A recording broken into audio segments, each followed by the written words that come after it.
Salut tout le monde et bienvenue. Aujourd'hui vidéo pour vous parler des dernières modifications que j'ai faites sur mon Nanette A8, donc sur mon imprimante 3D, pour qu'elle puisse imprimer avec du filament flexible. Alors en effet ici j'ai une bobine, juste ici, qui est du filament Filaflex de chez Recreus, qui est du filament, comme vous pouvez le voir ici, du filament flexible. Et la particularité de ces filaments flexibles, alors notamment le Filaflex de chez Recreus, mais on trouve également certainement le plus célèbre qui est le Ninja Flex. Il y a d'autres marques également qui proposent du flexible. Mais la particularité de ces filaments, c'est qu'ils ne peuvent pas être imprimés avec n'importe quel imprimant. Alors heureusement, par chance, la Nanette A8 que vous avez devant vous, qui n'est qu'une imprimante 3D à 150 € à peu près, peut imprimer du filament flexible. Alors, elle ne le fait pas super bien, mais elle peut imprimer du filament flexible. Par chance également, la Nanette A8 étant composée de pièces avant tout standard ou en tout cas remplaçables, on peut facilement la modifier pour qu'elle imprime beaucoup mieux les filaments flexibles. Alors ce que je veux vous montrer aujourd'hui, ce sont les principales modifications que j'ai effectuées au niveau ici de l'extrudeur pour qu'il puisse accepter les filaments flexibles sans qu'il y ait de problème. J'ai également remplacé les courroies et les paliers, mais ça je vous en parlerai peut-être un petit peu plus en fin de vidéo. Ce qui nous intéresse vraiment aujourd'hui, c'est l'extrudeur. Alors en matière d'impression 3D, la pièce la plus importante si on veut imprimer du filament flexible, ça va être l'extrudeur. Ici, et sur la Nanette A8, dans son montage d'origine, on a un extrudeur qui est plutôt de type Direct Drive. C'est-à-dire que le moteur qui pousse le filament envoie directement le filament dans la partie réellement extrudeur, c'est-à-dire là où est fondu le filament. Ça passe directement le moteur et l'extrudeur. Ça, c'est le Direct Drive. Une deuxième technique qui existe, c'est la technique du Bowden, qui consiste tout simplement à enlever le moteur et la partie donc traction du filament, puisque ça c'est assez lourd. On enlève ça, on vient le fixer ailleurs sur l'imprimante, et on va relier l'extrudeur, c'est-à-dire l'endroit où le plastique va être fondu, au moteur, via un tube en généralement PTFE, qui est le plastique qu'on utilise normalement pour tout ce qui est pneumatique. C'est un plastique qui est très résistant. Je crois que je vais en avoir un morceau ici. Voilà généralement ce qui est utilisé. Donc c'est du tube PTFE, c'est un plastique qui est assez rigide, avec un diamètre très précis qui correspond donc au diamètre du filament pour qu'il y ait le moins de jeu possible. À chaque bout, on met des raccords pneumatiques et on peut comme ça relier le moteur à l'extrudeur et faire passer le filament sans qu'il y ait trop de problèmes. La technique du Bowden, elle est assez répandue sur la Nanette A8 comme modification parce que l'avantage, c'est qu'on enlève donc le moteur qui se trouve ici. On allège énormément le chariot, c'est-à-dire la partie qui se déplace ici. Et comme on allège le chariot, on peut imprimer à des vitesses supérieures puisqu'on a moins d'effet d'inertie, moins d'énergie cinétique et donc on gagne en rapidité d'impression et en qualité d'impression. Donc ça, c'est assez important. Le problème, c'est que le Bowden, le montage en Bowden, il a un défaut, c'est que pour imprimer des filaments flexibles, il n'est pas vraiment adapté. Alors attention, je ne dis pas que c'est impossible d'imprimer avec un Bowden, certains y arrivent, mais c'est vraiment pas optimisé. Le problème, c'est que le filament flexible, comme son nom l'indique, il est justement flexible. Et donc, le moteur qui se trouve ici doit pousser le filament, mais également tirer le filament dans le cas de la rétractation. Donc, il doit contrôler le filament à distance. Le filament passant donc dans le tuyau en PTFE. Et le problème de ça, c'est qu'on perd beaucoup au niveau de la qualité du contrôle. En fait, le moteur a du mal à contrôler correctement le filament parce que ça a tendance, comme c'est du filament flexible, ça a tendance à s'emmêler un peu, à faire un peu des zigzags ou alors ça a tendance à faire un petit peu effet élastique. Donc, c'est vraiment pas adapté. Le Bowden n'est vraiment pas adapté pour des filaments flexibles. C'est possible, mais c'est pas la solution la plus adaptée. Donc, la solution à privilégier, c'est le montage en Direct Drive. Ça tombe bien parce que la Nanette A8, de base, elle est équipée avec un extrudeur en Direct Drive. Le problème de la Nanette A8, c'est que l'extrudeur qui est de base, il n'est pas extraordinaire, notamment parce qu'on n'a pas la partie qui se trouve juste derrière ici, cette partie-là.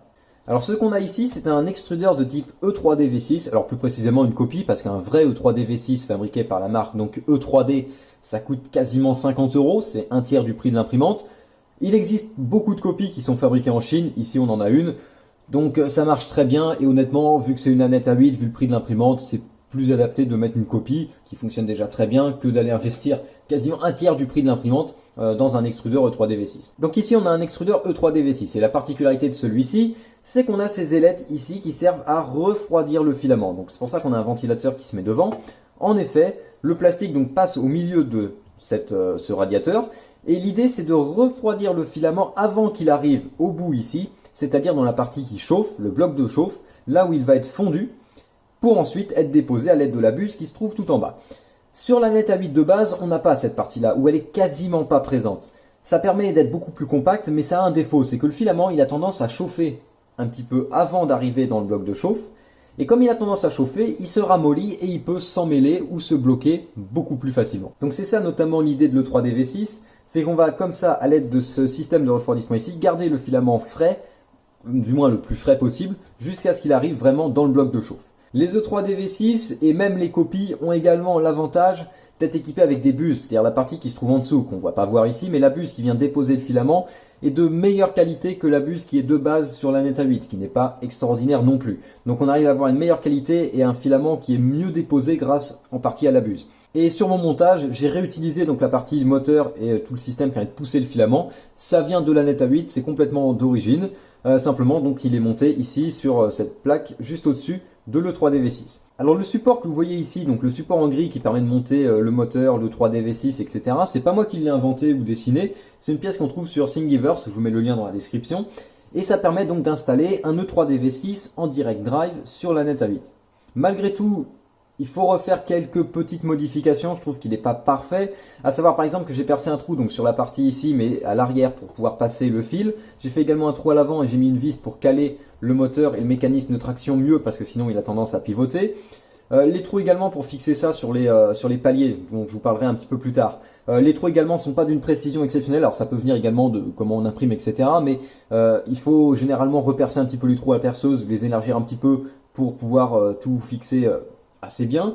J'ai également utilisé ici le système de refroidissement donc qui est assez connu, je vous mets également le lien, pour le filament, pour refroidir le filament sur la Neta 8. Alors ce système là, il est vraiment très connu, c'est le système à 360 degrés. Vraiment je vous le recommande sur la Neta 8, ça refroidit super bien le filament et ça permet d'améliorer un petit peu la qualité d'impression. Donc ici je l'ai utilisé puisque la personne qui a dessiné donc ce système a également dessiné un bec de refroidissement puisque forcément les dimensions entre le ventilateur et la buse ne sont plus exactement les mêmes.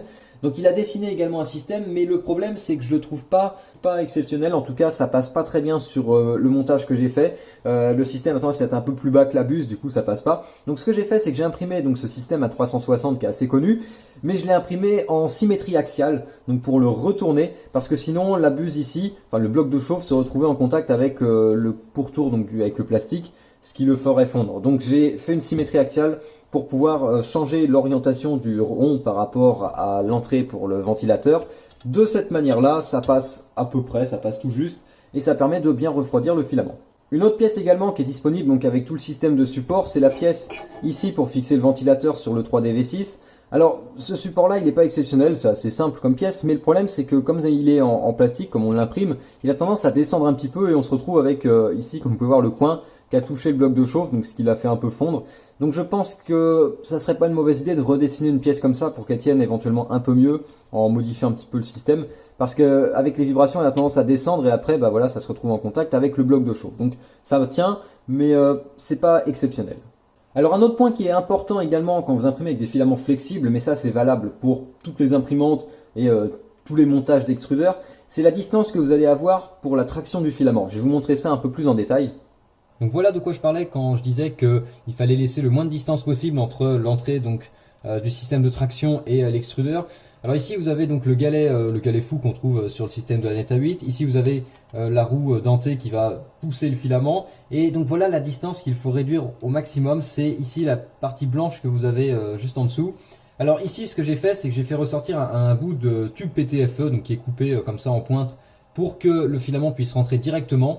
Donc ça vraiment, il faut laisser en fait le moins d'espace possible à ce niveau-là pour que le filament ne puisse pas s'échapper. Ça arrive assez souvent. C'est-à-dire que le filament, comme il est vraiment très souple, hein, très flexible, donc le filament il va avoir tendance à s'enrouler autour de la partie qui tourne. Ça arrivait vraiment à plein de gens. Le filament il sort par un côté. C'est vraiment pas bon du tout parce que quand ça fait ça, bah forcément ça bloque l'impression quoi. Vous pouvez pas continuer d'imprimer, ou en tout cas il faut débloquer la situation avant de reprendre l'impression. Et donc généralement ça conduit à un fail d'impression, ce qui est quand même un peu dommage pour simplement un petit peu d'espace qui reste ici. Donc la technique c'est vraiment glisser un tube en PTFE comme ça un peu plus long pour essayer de combler cet espace. Alors ici avec ce montage, l'impression est d'une qualité vraiment pas mal, c'est tout à fait correct. La Neta 8 de base est capable d'imprimer avec du flexible, surtout si on place, donc il y a une pièce également qui a été dessinée, qu'on trouve sur Thingiverse, qui permet donc de combler l'espace que je vous ai montré juste avant. Donc c'est une pièce qu'on peut imprimer en PLA ou en ABS par exemple, et qu'on vient caler ici pour réduire l'espace, le jeu qu'il y a, et donc s'assurer que le filament ne s'en mêle pas. Mais je tiens quand même à vous dire que le 3D V6 en particulier améliore énormément la qualité d'impression, surtout avec du filament flexible. par rapport à l'extrudeur de base. Donc la Net A8 peut imprimer, mais franchement, si vous voulez du flexible, tant qu'à faire, modifiez l'imprimante comme ça de manière à vraiment l'optimiser pour du flexible. La qualité sera vraiment meilleure, il y a vraiment un gain en termes de qualité d'impression. Alors dans mon cas, j'ai profité également de modifier l'extrudeur pour changer les courroies, puisque les courroies d'origine sont des courroies qui sont d'une qualité moyenne, elles sont assez... elles manquent de souplesse en fait. Le caoutchouc est un peu dur et notamment elles sont renforcées à l'aide de petites fibres métalliques, hein, c'est des petits genres de petits filins d'acier qui sont passés au milieu et c'est pas bon parce que ça a tendance à rendre la courroie trop rigide, elle prend des formes qui sont pas bonnes, elle passe pas très bien dans les poulies, il faut la tendre beaucoup, enfin elle est pas terrible. Ici j'ai de la courroie qui est donc bien sûr avec un caoutchouc mais qui est beaucoup plus souple et notamment parce que cette courroie est renforcée avec de la fibre de verre normalement qui est beaucoup plus souple évidemment que les brins de métal, donc c'est beaucoup mieux et je pense que ça améliore également la qualité d'impression et ça améliore aussi le bruit que fait l'imprimante. Elle est quand même plus silencieuse avec ça, donc honnêtement changer les courroies c'est pas un mal non plus, ça coûte pas hyper cher et en plus de ça, ça se fait assez facilement. J'en ai profité également pour remplacer les paliers. Alors les paliers c'est ce qui se trouve donc derrière par exemple ici, c'est ce qui se trouve au niveau des axes là, pour pouvoir faire glisser donc ces parties là de manière linéaire. Donc voilà ce qu'on a comme palier à l'origine. Donc ça c'est les douilles en réalité, les paliers ce sont les blocs métalliques et au milieu on vient glisser les douilles et au milieu de la douille donc il y a la tige qui passe. Ici c'est les douilles d'origine, donc ce sont des douilles à billes, je vous en avais déjà parlé. L'idée c'est un petit peu comme un roulement à billes, mais c'est pas pour des mouvements de rotation, c'est pour des mouvements de translation. Et donc si on regarde à l'intérieur, normalement je devrais pouvoir vous montrer les billes qui se trouvent dans le roulement, voilà, juste ici. Donc ça c'est un problème parce qu'on a en fait des billes en acier qui se trouvent à rouler contre des tiges en acier, donc forcément niveau bruit, vibration, c'est pas terrible. En plus de ça, il faut mettre de l'huile, ça a tendance à se gripper à moitié, enfin c'est vraiment pas terrible. Heureusement, on peut remplacer ces trucs-là par des paliers comme par exemple ici, des paliers Igus qui sont les plus connus. Donc ici, donc voilà des drillings de chez Igus. Les références, normalement c'est ça, du RJ4JP-0108 sur la Net A8. Alors c'est pour les axes X et Y pour le plateau également, hein. La courroie et les Igus c'est valable également pour le plateau. Donc il faut ces trucs là, il y en a 7 en tout sur l'imprimante 3D. L'avantage c'est qu'ici on a des paliers qui sont en plastique et comme vous pouvez voir à l'intérieur c'est totalement lisse parce qu'en fait le plastique qui est utilisé pour ces trucs là est assez spécifique et il glisse parfaitement sur les tiges lisses. Il n'y a pas besoin de mettre de l'huile, il faut même passer un coup de chiffon pour enlever l'huile qui aurait été mise avec les anciens paliers parce que ces trucs là ne nécessitent quasiment pas de lubrification ou sont auto-lubrifiés donc c'est bon. Ça s'use également beaucoup moins, normalement c'est censé avoir quasiment la durée de vie de l'imprimante. Enfin, même quand l'imprimante sera foutue, les Igus normalement devraient être encore utilisables. Donc ces trucs là c'est vraiment solide, normalement c'est utilisé pour des applications professionnelles, des machines qui sont beaucoup plus sous contrainte que notre imprimante 3D, notre Net A8. Donc normalement ces trucs là sont vraiment solides, ça tient le coup. Ça réduit également le bruit, les vibrations, c'est pas mal. Par contre, il y a un truc que je tiens à préciser, c'est que ces paliers sont usinés avec, sont fabriqués avec une précision qui est très importante, beaucoup plus importante que les paliers d'origine. Et donc faites attention parce que si vous avez des tiges, donc les tiges lisses ici, c'est valable également pour l'axe Y, si vos tiges ne sont pas parfaitement droites, ça peut se bloquer. Donc ça c'est un peu un problème parce qu'il faut que les tiges donc ne soient pas pliées. Également c'est le problème que j'ai eu avec ce support ici pour les paliers qui se trouvent derrière, c'est que si les paliers ne sont pas parfaitement alignés, bah, ça finit par bloquer le chariot. Alors je m'explique. En effet les trous qu'on a ici qui permettent de fixer les vis, c'est imprimé en 3D, c'est pas fait à la perfection. Disons que les dimensions, les cotes, etc. sont pas parfaits. Et donc si vous vous retrouvez avec des paliers Igus qui ont tendance donc à ne pas être parfaitement alignés mais qui auraient tendance par exemple à faire un V un peu comme ça ou être un peu décalé, ça vient faire un système de blocage, même si c'est de quelques millimètres, ça vient complètement bloquer le chariot et donc vous pouvez plus le faire bouger. Donc il faut vraiment, si vous installez ce truc là, c'est pour ça que j'ai repercé les trous notamment à la perceuse pour les agrandir un petit peu et avoir un peu plus de jeu, parce que si vous installez donc des paliers Igus avec ce montage là, si c'est pas parfaitement aligné ça vient se bloquer et là l'axe est complètement immobilisé. Donc faut faire attention avec les Igus parce qu'ils sont tellement précis que ça peut poser problème. En tout cas je vous recommande ces deux modifications. Les Igus généralement il y en a pour 10 € à peu près, les courroies il y en a pour un peu moins cher. Je pense que ça doit quand même un petit peu améliorer la qualité d'impression. Alors je n'en suis pas sûr parce que j'ai remplacé les Igus, les courroies et l'extrudeur en même temps. Donc pour vous dire qui a réellement joué un rôle dans l'amélioration de la qualité d'impression, c'est compliqué. Mais je pense que ça peut être que bénéfique. Et surtout ça rend l'imprimante un peu plus silencieuse, un peu plus précise, moins d'usure, moins d'entretien. Bon c'est que du bonus. Voilà, donc je pense que j'ai fait le tour à peu près de des modifications que j'avais faites et de ce que j'ai à dire à propos de ça. Voilà, alors faites attention par contre au niveau des extrudeurs E3DV6 puisqu'il existe des versions qui sont spéciales Bowden et des versions qui sont spéciales Direct Drive. L'idée c'est que c'est pas exactement le même système au bout, donc je peux pas trop vous montrer ça là parce que tout est monté, c'est très compliqué de voir ce qui se passe. Mais sur les versions donc Bowden, au bout on a un filetage qui permet de mettre un raccord pneumatique et qui permet donc de fixer le tube en PTFE, alors que sur les versions Direct Drive, on a un trou qui est beaucoup plus petit avec un filetage qui est différent et qui permet donc de mettre les tiges Seals qu'on a d'ailleurs avec la Neta 8 de base, qui permettent de mettre les petits guides là de manière à relier l'extrudeur à la partie donc moteur au-dessus.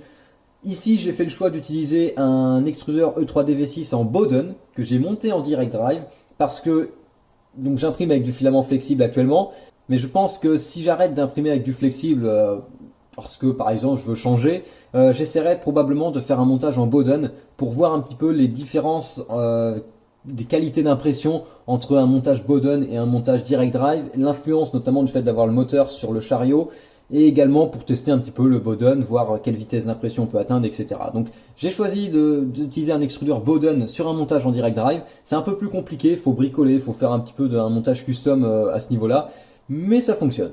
L'inverse est en revanche beaucoup plus compliqué, donc faites bien attention à ça quand vous achetez un E3DV6 ou une copie d'E3DV6. Voilà, je pense que j'ai tout dit. Si vous avez des questions, n'hésitez pas à les poser dans les commentaires. Maintenant, tout ce qui reste à faire, c'est tester un petit peu tout ça pour vous montrer comment ça imprime. Et pour cette impression de démonstration, eh bien, je vais tout simplement imprimer un cube de calibration comme celui-ci. Alors ici, c'est les cubes que j'ai imprimés, j'en ai fait deux, avec la Neta 8 de base, avec le montage d'origine. Et comme vous pouvez le voir, la qualité fait franchement un peu mal aux yeux. Il y a des lignes qui sont mal remplies, il y a du décalage, c'est vraiment pas beau. Donc je vais imprimer avec ça maintenant le même cube de calibration dans le même matériau et on va pouvoir vite fait comparer les différences.